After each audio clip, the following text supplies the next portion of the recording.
Welcome to Kenton's videos. Enjoy the video. You start by preparing both lists and removing noise so comparisons work reliably.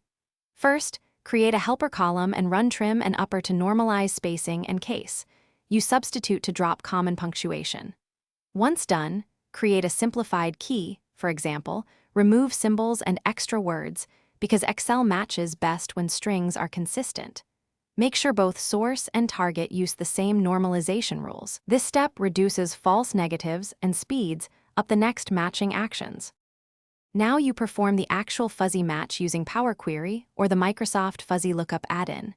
In Power Query, load both tables, use merge, check use fuzzy matching, and set a similarity threshold around 0. 7 to 0.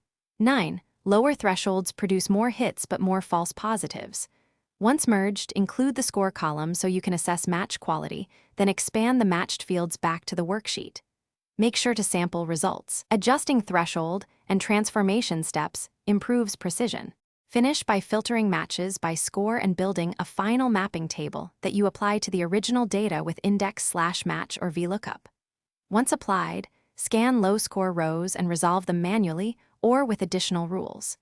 If you need automation, convert the query into a refreshable workflow so new data uses the same steps.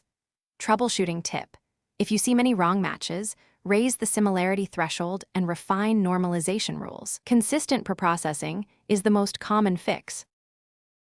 Thanks for watching. Consider subscribing if we helped you.